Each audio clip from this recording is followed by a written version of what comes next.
स्कूलों में ईद की तातीलात का ऐलान कर दिया गया है। सरकारी स्कूलों में ईद की छुट्टियों का आगाज़ 28 मार्च से होगा। छुट्टियों का सिलसिला 6 अप्रैल तक जारी रहेगा। सेक्रेटरी स्कूल्स एजुकेशन की जानिब से कहा गया है। खालिद नज़ीर वट्टू ने मजीद कहा है कि तमाम स्कूल 7 अप्रैल से दोबारा खुलेंगे। नए तालीमी साल का आगाज़ भी 7 अप्रैल से होगा। स्कूलों में सालाना नताइज का ऐलान 4 अप्रैल को किया जाएगा। खालिद नज़ीर वट्टू की जानिब से ये भी कहा गया है।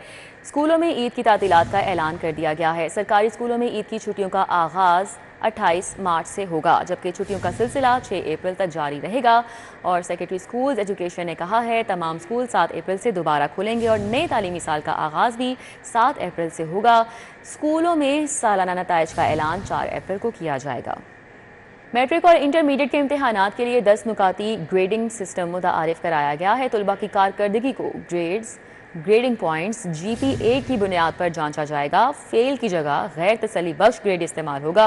पासिंग मार्क्स को 33% से बढ़ाकर 40% कर दिया जाएगा।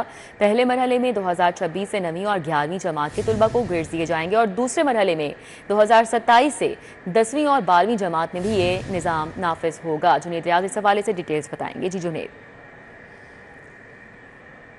इंटरमीडिएट के इम्तहानात के लिए 10 निकाती ग्रेडिंग सिस्टम जो है वो मुतारफ़ करवा दिया गया है और इस हवाले से Punjab board committee of chairman ने इसकी बाकायदा मंजूरी भी दे दी है। और इसमें जो बच्चे फेल होंगे उसके लिए यू का वर्ड इस्तेमाल किया जाएगा और वहाँ पर अनसेटिस्फैक्ट्री जो है लिखा जाएगा, बजाय इसके कि बच्चे को फेल करार दे दिया जाए। दूसरी जानब जो बच्चे होंगे मैट्रिक और इंटरमीडिएट के, उसमें जो 9वीं जमात के तलबा होंगे और फर्स्ट ईयर के तलबा होंगे, उनका ग्रेडिंग सिस्टम जो है वो साल 2026 से जो है मुतारफ़ करवाया जाएगा, जबकि 10वीं जमात और 12वीं जमात में ग्रेडिंग सिस्टम जो है वो साल 2027 से जो है वो मुतारफ़ करवाया जाएगा। और इस हवाले से तमाम तालीमी इदारों को इस हवाले से आगाह कर दिया गया है कि वो अपने बच्चों को ग्रेडिंग सिस्टम के मुताबिक जो है तैयारी करवाएं और जो बच्चे पास होंगे और पासिंग मार्क्स को भी जो है वो 33 से बढ़ाकर 40% तक जो है उसको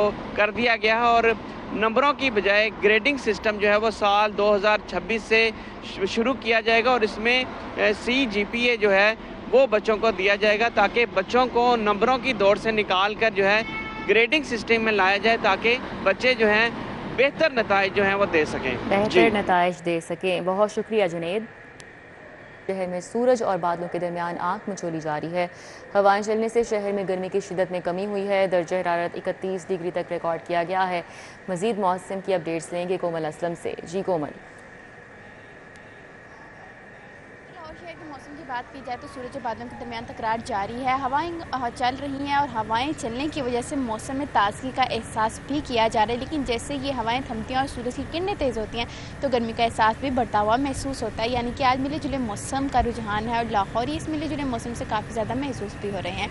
वहीं अगर हम बात करते हैं टेम्परेचर के हवाले से तो मौजूदा दर्जा हरारत 31 डिग्री सेंटीग्रेड रिकॉर्ड किया गया है। हवा में नमी का तनासुब 53% है। हवा की रफ्तार 5 किलोमीटर फी घंटा के हिसाब से रिकॉर्ड की जा रही है और आइंदा 24 घंटों के दौरान लाहौर शहर में सूरज और बादलों के दरमियान आगजनी का सिलसिला यूं ही देखा जाएगा और हवाएं जो है वो मज़ीद तेज़ी भी इख्तियार करेंगी। खासतौर पर शाम के औकात में मौसम मज़ीद बेहतर और खुशगवार होने के हवाले से भी इम्कानात जो है वो जाहिर किए जा रहे हैं। वहीं अगर हम बात करते हैं लाहौर शहर में आइंदा आने वाले दिनों के हवाले से तो माहिरीन मौसमियात की जानिब से बताया गया है कि लाहौर शहर में बारिश बरसने के इम्कानात जो हैं वो मौजूद हैं और ये इम्कानात जो हैं वो कल तक लाहौर शहर में देखे जा रहे हैं। माहिरीन मौसमियात ने यह भी बताया है कि ये कोई अच्छे इम्कान नहीं है, लेकिन शायद मुख्तलिफ जगहों पर चंद बूंदें जो हैं वो बरस जाएं जिसके बाद मौसम में कुछ देर के लिए बेहतरी आएगी, लेकिन ज़्यादातर मौसम जो है वो मौसम के हवाले से अपडेट कर रही थी। अभी आपको बताएं बिजली के सार्फिन पर अरबों रुपए का इजाफी बोझ डालने का फैसला कर लिया गया है। लेस्को में टैरिफ की मद में सार्फिन पर 252 अरब का बोझ डालने की तैयारी की जा रही है।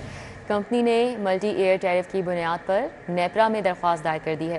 कंपनी ने तनख्वाहों की अदायगी, मटीरियल की खरीदारी की बुनियाद पर टैरिफ में इजाफा मांगा। मज़ीद तफसीलात जानेंगे, हमारे साथ शाहिद नदीम सिपरा हैं। जी शाहिद सिपरा, आगाह कीजिएगा। इलेक्ट्रिक सप्लाई कंपनी की जानिब से बिजली के सार्फिन पर अरबों रुपए का इजाफी बोझ डालने की तैयारियां मुकम्मल कर ली गई हैं और नेपरा में लेस्को ने एक दरख्वास्त दायर की है जिसमें इस बात की इस्तदा की गई है कि टैरिफ की मद में 252 अरब रुपए इजाफी जो बजट है वो दिया जाए ताकि कंपनी के मामलात को चलाया जा सके। और ये मल्टी ईयर जो टैरिफ है उसकी बुनियाद पर पटिशन दायर की गई है। नेपरा ने 7 अप्रैल को बाज़ाब्ता तौर पर इस पर समाअत भी मुकर्रर की है। जो लेस्को की जानिब से जो दरख्वास्त दायर की गई उसमें ये कहा गया है कि तनख्वाहों की अदायगियाँ, मटीरियल की खरीदारी समेत दीगर जो अमूर है उसको चलाने के लिए अरबों रुपए की ज़रूरत है। इसमें यह भी कहा गया है कि आइंदा माली साल के लिए टैरिफ में इजाफा दिया जाए और उसमें चूँकि 2400 मुलाजमीन को भर्ती किया जाना है तो उनकी तनख्वाहों की अदायगी के लिए भी इजाफी फंड दरकार हैं। दूसरी जानिब जो ख़राब होने वाले मीटर्स हैं उनकी तब्दीली के लिए 1.5 अरब रुपए मांगे गए हैं। इसी तरह नेपरा की जानिब से हदायत की गई थी कि पोल्स की अर्थिंग की जाए ताकि मानसून के सीज़न में करंट लगने के वाक़यात से बचा जा सके, तो उस पर भी तकरीबन 1.5 अरब रुपए के इजाफी फंड जो हैं वो मांग लिए गए हैं। तनख्वाहों की अदायगी के लिए भी 478 मिलियन की दरख्वास्त दायर की गई है। ये तमाम अखराजात इस पटिशन में रखे गए हैं और आइंदा जो साल है इसके लिए इजाफा मांगा गया है ताकि टैरिफ की मद में बिजली के बिलों में वसूल किए जाएँ और कंपनी के जो मामलात हैं उनको आगे चलाया जा सके। ठीक है, बहुत शुक्रिया। हमारे साथ शाहिद सिप्रा थे, अपडेट कर रहे थे। पीएचए में गैर कानूनी और खिलाफ ज़ाब्ता भर्तियों का इंकशाफ हुआ है। 17 असिस्टेंट डायरेक्टर्स, 44 सब इंस्पेक्टर्स के खिलाफ ज़ाब्ता भर्तियाँ की गई हैं। असिस्टेंट डायरेक्टर्स और सब इंजीनियर्स को असामियाँ मुश्तहर किए बगैर ही भर्ती किया गया। पीएचए में 600 डेली पेड वर्क चार्ज भी रातों रात ही भर्ती किए गए। गैर कानूनी और खिलाफ ज़ाब्ता भर्तियों से महकमे पर बेजा फाइनेंशियल दबाव बढ़ गया। इस हवाले से बात करेंगे, हमारे साथ दुर्र नायाब हैं। जी दुर्र नायाब। पीएचए में गैर कानूनी भर्तियां और जो खिलाफ ज़ाब्ता भर्तियां होती हैं, क्योंकि भर्ती का एक पूरा मुनज़्ज़म शेड्यूल होता है कि आपने इश्तिहार देना होता है, बाकायदा पब्लिश करनी होती हैं और वो जितनी सीट्स होती हैं उसके अगेंस्ट आपने एप्लीकेशन वसूल करनी होती है। अब इन चीज़ों का इंकशाफ हुआ है कि पीएचए में इस रूल्स को फॉलो नहीं किया गया और ये भांडा भी जो है वो पीएचए के अपनी ऑफिसर्स एसोसिएशन ने ही फोड़ा है। इसमें यह भी नहीं है कि किसी और ने इल्ज़ाम आयद कर दिया हो या किसी फेलियर की सूरत में किसी उम्मीदवार ने ये इल्ज़ाम आयद किया हो। इसमें पीएचए ऑफिसर्स एसोसिएशन का जो मरासला सामने आया है, जो सेक्रेटरी हाउसिंग को भी लिखा गया है, इसके साथ साथ मिनिस्टर हाउसिंग को भी उसमें उनको एड्रेस किया गया है और उसमें इसकी शफाफ तहकीकात की जो है वो उन्होंने इस्तदा की है।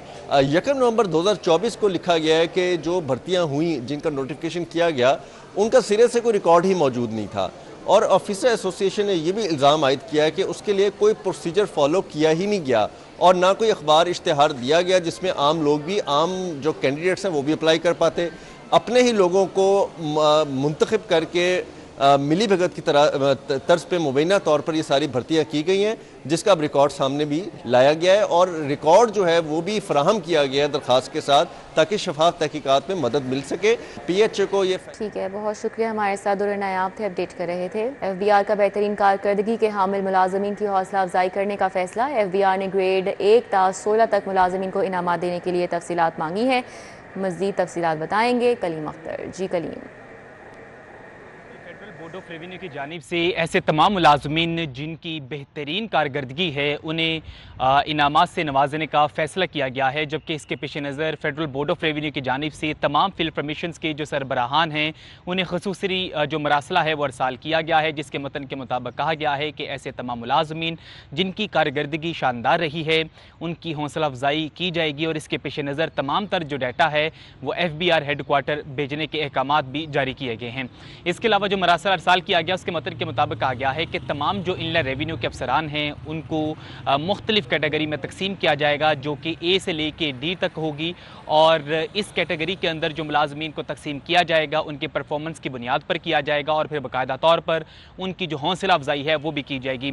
FBR की जानिब से तमाम जो डायरेक्टर जनरल्स और इसके अलावा जो सरबराहान फील्ड परमिशंस हैं उन्हें ये हदायत की गई हैं कि तमाम तर जो मुलाजमीन का डाटा है। ठीक है, बहुत शुक्रिया कलीम अख्तर। वज़ीर आला की जानिब से तबादलों पर पाबंदी के बावजूद जेलों में अमल दरामद नहीं हो रहा है। IG जेल के अहकामात के बावजूद तकर्रुर तबादलों पर मिनो-अन अमल दरामद नहीं किया जा रहा है। इस हवाले से मरासला जारी किया गया और कहा गया है कि मुतादिद जेलों में तबादलों के बावजूद मुलाजमीन को चार्ज नहीं छोड़ने दिया जाता है। दौरान चेकिंग तकर्रुर तबादलों के बावजूद मुलाजमीन साबिका तयनाती पर फ़राइज़ सर अंजाम दे रहे हैं, जबकि IG जेल ने तमाम जेलों में आर्जी तबादलों पर भी पाबंदी आयद कर रखी है। मरासले में ये भी कहा गया है कोई भी तबादला ज़रूरी हो तो पहले समरी वज़ीर आला ऑफिस भिजवाई जाए। तबादलों के अहकामात पर मिनो-अन अमल दरामद करके रिपोर्ट IG ऑफिस भिजवाने का मरासला जारी कर दिया गया है। हमारे साथ अली साही हैं, मज़ीद तफसीलात उनसे जानेंगे। जी अली साही। जी रिजा, बिल्कुल वज़ीर आला पंजाब की जानब से तमाम अदारों में तकर्रुर तबादलों पर पाबंदी लगाई गई है। अगर किसी जगह पे कोई तकर्रुर तबादलों मकसूद हों तो पहले समरी जो है वो वज़ीर आला ऑफिस भिजवाई जाती है। तो इसी हवाले से आईजी जेल खाना जात की जानब से मरासला जारी किया गया है कि जेलों में जो भी तकर्रो तबादले किए जाते हैं वज़ीर आला पंजाब की मंजूरी के बाद उस पर अमल दरामद नहीं किया जाता। मुतअद्दिद जगहों पर ये देखने में आई है कि अफसरान खुद ही आर्जी तकर्रो तबादले करके मुलाजमीन को पोस्टिंग दे देते हैं, जबकि जो पहले के किए गए तबादले हैं उन पर मनोवन अमल दरामद नहीं होता। तो इस चीज़ को मद्देनजर रखते हुए आईजी जेल खाना जात की जानब से अहकाम जारी किए गए हैं कि तमाम जो तकर्रो तबादले किए गए हैं उन पर मुकम्मल अमल दरामद करवाया जाए और रिपोर्ट आईजी ऑफिस को भिजवाई जाए। ठीक है, बहुत शुक्रिया अली साही, हमारे साथ थे, अपडेट कर रहे थे। शुगर मिल में 11 करोड़ की चीनी का स्टॉक सील करने का मामला। Director anti corruption Suhail Zafar Chatta high court में ज़ाती हैसियत में पेश नहीं हुए। अदालत ने डीजी सुहेल जफर चट्टा के पेश ना होने पर तहरीरी वजाहत तलब की है। मलिक अशरफ हमारे साथ हैं, उनसे बात करेंगे। जी मलिक अशरफ।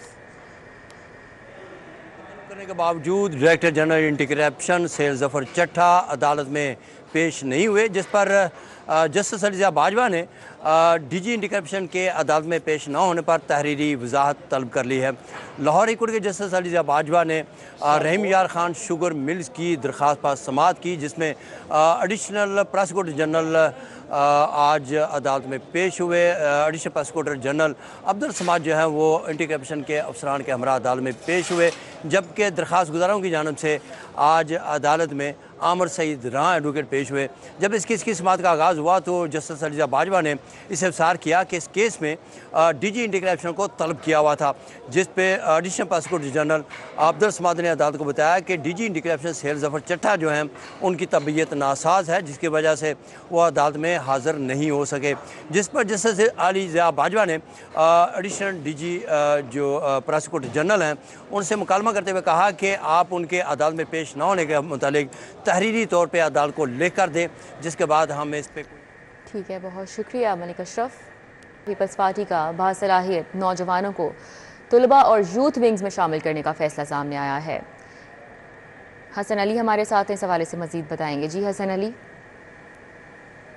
पीपल्स पार्टी के चेयरमैन बिलावल भुट्टो जरदारी ने पीपल्स स्टूडेंट फेडरेशन और पीपल्स यूथ फेडरेशन पंजाब को जो है वो तहलील कर दिया, और दोनों तंजीमों को तहलील करने के बाद जो पंजाब की क़यादत है उसको खसूसी तौर पे हिदायत जारी की गई हैं कि ईद के बाद जो है वो दोनों तंजीमों में PSF और PYU में ऐसे नए चेहरे जो हैं वो सामने लाए जाएँ, नौजवान जो कि बासलाहियत हों और जो बेहतर काम जो है वो कर सकें। जबकि चेयरमैन पाकिस्तान पीपल्स पार्टी बिलावल भुट्टो जरदारी की जानिब से पंजाब की क़यादत को ये हिदायत भी जारी की गई हैं कि जल्द अज जल्द जो तंजीम साजी का अमल है उसको पंजाब भर में मुकम्मल किया जाए, ताकि एक मरतबा फिर से पंजाब में जो पाकिस्तान पीपल्स पार्टी है उसको मजबूत किया जा सके। इस हवाले से चेयरमैन बिलावल भुट्टो जरदारी की जानिब से अहकाम जारी किए गए हैं कि ख़ास तौर पर जो PSF। शुक्रिया हसन अली।